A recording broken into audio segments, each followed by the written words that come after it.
Hello students and welcome to our YouTube channel mathematical knowledge. आज हम आपको lesson 8 पढ़ाएंगे। तो लेसन 8 में देखिए क्या पढ़ना है। एनसीईआरटी का लेसन 8। लेसन 8 में क्या पढ़ना है आपको? त्रिकोणमिति पढ़ना है। त्रिकोणमिति क्या पढ़ना है? त्रिकोणमिति। तो यहाँ त्रिकोणमिति की समझते हैं हम। त्रिकोणमिति शब्द को सबसे पहले समझना जरूरी है त्रिकोणमिति चैप्टर का। तो देखिए त्रिकोणमिति जो है ये शब्द बना है 3 शब्द से बना है। एक बना है त्रि, एक बना है कोण, एक बना है मिति। ठीक है ना। तो त्रि का अर्थ होता है क्या? 3, जैसा कि आप जानते हैं त्रि मतलब 3। ठीक है ना। कोण मतलब हो गया कोण, एंगल। और मिति, मिति का अर्थ होता है मापना। क्लियर है। तो त्रिकोणमिति जो शब्द है ये तीन शब्द से मिलकर बना हुआ है। मेन रूप से त्रि का अर्थ होता है 3, कोण का अर्थ कोण, और मिति हो गया मापना। तो त्रिकोणमिति हो गया। यहाँ पे 3 कोण को माप आपको पढ़ना है। तो 3 कोण किस में मिलता है आपको? तो त्रिभुज में मिलता है। तो मतलब कि आपको इसमें किसके बारे में पढ़ना है? तो त्रिभुज के बारे में पढ़ना है। अब त्रिभुज भी देखिए बहुत प्रकार का होता है। त्रिभुज बहुत प्रकार का आपको दिखे। कोई ऐसा त्रिभुज है, कोई ऐसा त्रिभुज है, कोई समकोण त्रिभुज है, कोई समद्विबाहु त्रिभुज है, कोई विषमबाहु त्रिभुज है। बहुत तरह का त्रिभुज मिलेगा, लेकिन उसमें से हमको किसी को नहीं पढ़ना है। मात्र एक त्रिभुज को पढ़ना है जिसका नाम है समकोण त्रिभुज। हमको किसके बारे में पढ़ना है? मात्र समकोण त्रिभुज के बारे में पढ़ना है। आपको समकोण त्रिभुज के बारे में पढ़ना है।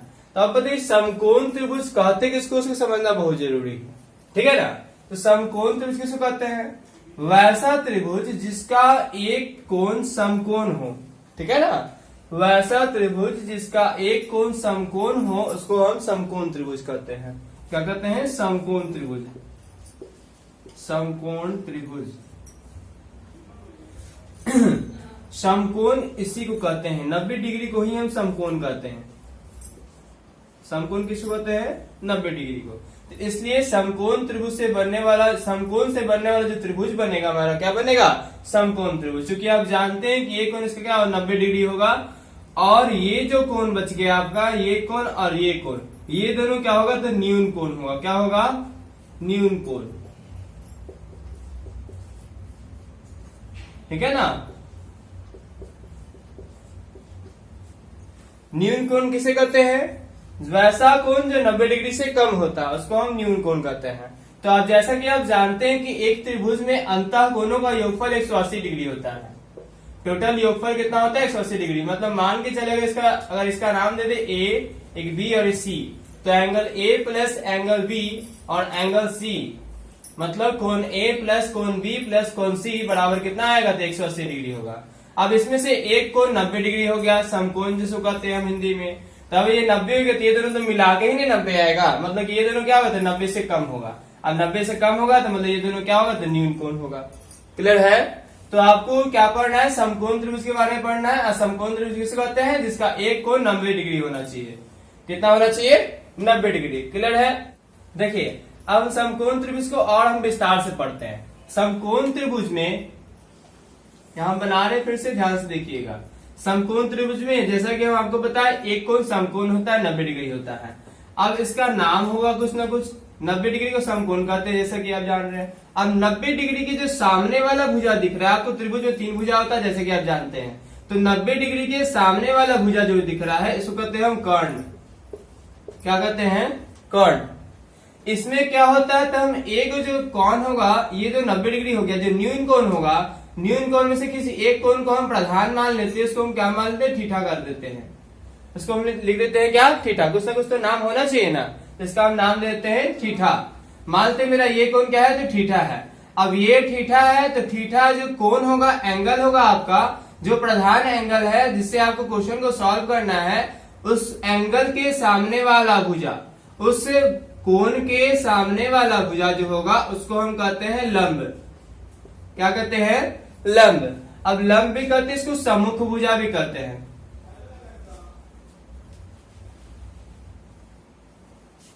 इसको हम सम्मुख भुजा भी कहते हैं।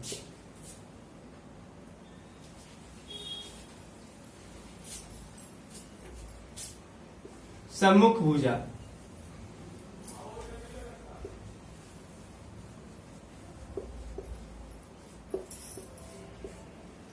ठीक है ना। चूंकि सम्मुख का अर्थ होता है सामने, तो ये थीटा के सामने वाले भुजा को हम क्या कहते हैं, सम्मुख भुजा कहते हैं। जो 90 डिग्री और थीटा के बीच में जो भुजा बनता है इसको हम कहते हैं क्या, तो आसन्न भुजा। आसन्न भुजा, इसको हम आधार भी कहते हैं। क्या कहते हैं, आधार। क्लियर है। तो इस प्रकार आप देख रहे हैं कि यहाँ पर त्रिभुज में जो है 3 भुजा होता है। आप क्लियर है, तो क्लियर है कि 3 भुजा होता है तब त्रिभुज बनता है। तो त्रिभुज में तीनों भुजा का नाम क्या क्या होता है, समकोण त्रिभुज में। तो समकोण त्रिभुज के 90 डिग्री का जो कोण एंगल होगा उसके सामने वाला भुजा आपको कर्ण होता है। 90 डिग्री के सामने वाला क्या होगा, कर्ण। और जो थीटा हम लेके चल रहे हैं, थीटा के जो कोण लेके चल रहे हैं, कोण के सामने वाला भुजा को हम लंब कहते हैं। क्या कहते हैं, लंब। अब सामने वाला को हम सम्मुख भी कहते हैं, इसलिए इसको सम्मुख भुजा भी कह सकते हैं। और जो आपका रिमेनिंग बच गया उसको हम कहते हैं आसन्न भुजा, बगल वाला भुजा। थीटा और 90 डिग्री के बीच का जो कोण भुजा होगा उसको हम कहेंगे आसन्न भुजा, इसको हम आधार भी कहते हैं। क्लियर है। इस पे ध्यान दीजिएगा, ये जो कर्ण है, ये भुजा जो होता है ये तीनों भुजा में सबसे बड़ा होता है। क्या होता है, सबसे बड़ा होता है। क्यों, क्योंकि ये देखिए यहाँ पर जो 90 डिग्री बन रहा है ये तीनों कोण में सबसे बड़ा कोण है। तो सबसे बड़ा कोण का जो सामने वाला भुजा भी होगा तो क्या होगा, सबसे बड़ा होगा। क्लियर है। और ये दोनों जो है आपस में या तो बराबर हो सकता है या फिर बड़ा छोटा हो सकता है, लंब और आधार। लेकिन ये जो कर्ण है ये हमेशा ये तीनों में क्या होता है, तो बड़ा होता है। क्योंकि 90 डिग्री ये दोनों से कभी छोटा नहीं हो सकता है। 90 डिग्री हमेशा क्या होती है, ये दोनों से बड़ा होगा। इसलिए ये जो कर्ण होता है लंब और आधार से हमेशा बड़ा होगा। कंफ्यूज नहीं होना है, ठीक है ना। और इसमें क्या जानना है आपको कि अगर थीटा चेंज हो जाए, मान लेते हैं थीटा भी यहाँ लिए है, एक अगर हम त्रिभुज बना दे, यहाँ थीटा ले ले, कहाँ ले ले, यहाँ। ये तो हो गया 90 डिग्री आपका परपेंडिकुलर, लंब खड़ा है। और ये हो गया आपका थीटा। जब थीटा ये हो जाएगा तो आपका जो होगा लंब क्या बन जाएगा, ये बन जाएगा। थीटा के सामने वाला लंब होता है और 90 डिग्री के सामने वाला क्या होता है, तो कर्ण होता है, जैसे कि आप जान रहे हैं। और ये जो बच गया आपका ये क्या हो जाएगा, आधार हो जाएगा। क्लियर है। तो इस प्रकार आप देख रहे हैं कि कर्ण जो है कांस्टेंट है, मतलब कर्ण जो है चेंज नहीं हो रहा है। यहाँ पर आप देख रहे हैं क्या कि कर्ण नहीं बदल रहा है, 90 डिग्री के सामने वाला कर्ण है, लेकिन लंब आधार चेंज हो जा रहा है। कब चेंज होगा, जब हम थीटा चेंज करेंगे। अगर थीटा क्वेश्चन में ऊपर में लिया गया है, जैसे मानते हैं यहाँ पे कौन देते हैं हम, ABC। अगर एंगल ए का बात किया जा रहा है, तो उसके सामने वाला क्या दिख रहा है आपको, BC दिख रहा है, तो BC लंब हो जाएगा। लेकिन इसी त्रिभुज में इसका नाम दे देगा अगर ABC और एंगल यहाँ पे अगर हम C ले लें तो ये जो हो जाएगा आपको C के सामने वाला भुजा क्या दिख रहा है आपको, AB, तो इसका लंब AB हो जाएगा।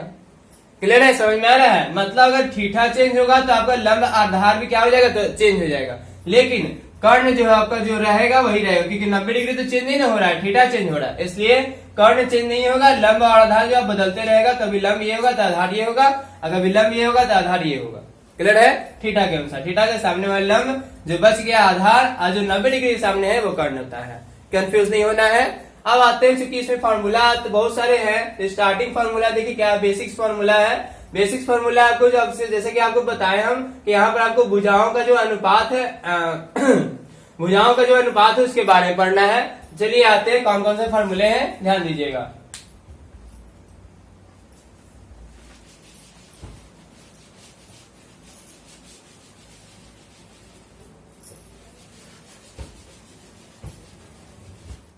देखिए पहला है साइन, दूसरा है कोसाइन, तीसरा है टेंजेंट, फिर आपको मिलेगा क्या, कोटेंजेंट, फिर आपको मिलेगा सेकेंड और हो जाएगा कोसेकेंड।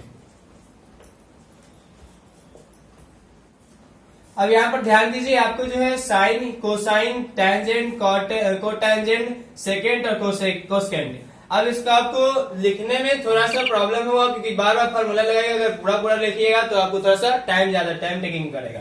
तो इसको क्या, तो इसको शॉर्ट में हम लोग बोलते हैं क्या, इसको हम बोलते हैं साइन, इसको बोलते हैं कॉस, इसको बोलते हैं टेन, इसको बोलते हैं हम कॉट, ये हो जाएगा आपका सेक और ये हो जाएगा आपका कोसेक।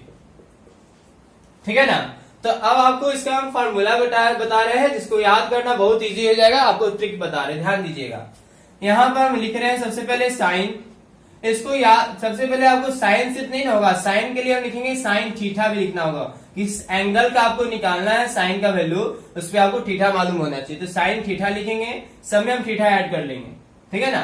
अब ये मत समझिए कि साइन अलग है थीटा अलग है, दोनों एक ही चीज है। साइन थीटा जो है एक ही है, अलग अलग नहीं है। चाहे साइन जो है थीटा से गुना नहीं हो रहा है, साइन थीटा का मान निकालते हैं। क्लियर है ना। तो साइन थीटा, अब ये हो जाएगा कॉस थीटा, अब ये हो गया टेन थीटा। ध्यान दीजिएगा, sine theta, cos theta, tan theta. इधर हम लिख रहे हैं कोसेक, कोसेक थीटा, और लिख रहे हैं सेक थीटा, और लिख रहे हैं टेन थीटा। ध्यान दीजिएगा, साइन थीटा का क्या होता है फॉर्मूला, इसका होता है लंब बटा कर्ण, लंब बटा कर्ण। क्लियर है। कॉस का हो जाएगा आपका आधार बटा कर्ण, ये हो जाएगा आधार बटा कर्ण। और tan थीटा का हो जाएगा क्या, लंब बटा आधार, लंब बटा आधार। उसी तरह अब यहां पर आपको याद करना है कैसे, साइन थीटा का उल्टा होता है कोसेक थीटा। तो साइन थीटा का हो गया लंब बटा कर्ण, तो इसका उल्टा क्या हो जाएगा, तो कर्ण बटा लंब। इसको लिख लेते हैं, यहाँ कर्ण और बटा में क्या, तो लंब। उसी तरह फिर आइए, कॉस का उल्टा सेक होता है, तो कॉस थीटा का होता है आधार बटा कर्ण, तो सेक का क्या हो जाएगा, कर्ण बटा आधार, कर्ण बटा आधार। और लास्ट का ये tan थीटा है ना, तो ये कॉट हो जाएगा, कॉट थीटा। तो tan थीटा का उल्टा क्या होता है, कॉट थीटा। तो कॉट थीटा का क्या हो जाएगा, तो यहां पर देखिए लंब बटा आधार, तो हो जाएगा आधार बटा लंब, आधार बटा लंब। क्लियर है। यहां पर देखिए, इसको इंग्लिश में क्या कहते हैं, तो परपेंडिकुलर कहते हैं, और इसको क्या कहते हैं, हाइपोटेनियस कहते हैं, और इसको क्या कहते हैं, बेस कहते हैं। जैसे कि हम त्रिभुज बना रहे हैं, थोड़ा सा छोटा सा ध्यान दीजिएगा। ये मान समकोण त्रिभुज ये क्या है, 90 डिग्री है, तो इसके सामने वाला को हम हाइपोटेनियस एच करते हैं, इसको कहते हैं पी, मानते हैं थीटा है मेरा, और ये जाएगा बी बन जाएगा। तो ये क्या है, लंब बटा कर्ण है ना, तो इसको आप परपेंडिकुलर बटा क्या लिख सकते हैं, हाइपोटेनियस। तो इसको लिख सकते हैं शॉर्ट में याद करने के लिए पी बाई एच। क्या लिख सकते हैं, पी बाई एच। इसको क्या लिख सकते हैं, बी बाई एच, और इसको लिख सकते हैं पी बाई बी। उसी तरह इसका अपोजिट हो जाएगा किसका, पी बाई एच है ना, तो ये क्या बन जाएगा, एच बाई पी। ये हो जाएगा एच बाई बी, और ये हो जाएगा बी बाई पी। क्लियर है। तो इस प्रकार आपको फॉर्मूला याद करना बहुत इजी है। साइन का उल्टा कोसेक होता है, कॉस का उल्टा सेक होता है, और tan का उल्टा कॉट होता है। यहाँ पे आपको 6 फॉर्मूला दिख रहा है, लेकिन आपको सिर्फ याद करना है 3 ही। अगर 3 आप याद कर लिए तो 3 अपने आप याद हो जाएगा। आपको सिर्फ ये याद रखना है कि कौन किसका उल्टा है, आपको आगे काम पड़ेगा, काम करना ही करना है, बिना याद किए आपको काम नहीं चलेगा कौन किसका उल्टा है। ठीक है ना। इसका याद करने का एक तरीका हम बता दे रहे हैं, बहुत पुराना तरीका है। साइन कॉस टैन को इसको कहते हैं लाल बटा कक्का। क्या कहते हैं, लाल बटा कक्का। बहुत सिंपल सा है। ल से हो गया लंब, अ से हो गया आपका आधार, और ल से हो गया लंब। फिर से इधर आइए, कर्ण कर्ण आधार है, तो कर्ण कर्ण, और आ से हो गया आधार। आपको ये साइन कॉस टैन याद है तो आपको कोसेक सेक कॉट आपको याद नहीं करना पड़ेगा। तो लाल बटा कक्का अगर दिमाग में रखिएगा आप तो आपको दिक्कत नहीं होगा, बस आपको माइंड में रहना चाहिए लाल बटा कक्का। क्लियर है। अगर आपको वीडियो पसंद आया तो इसे लाइक करें, सब्सक्राइब करें, शेयर करें, और आगे का जो भी हम बताएंगे आपको 8.1 अगले वीडियो में बताएंगे।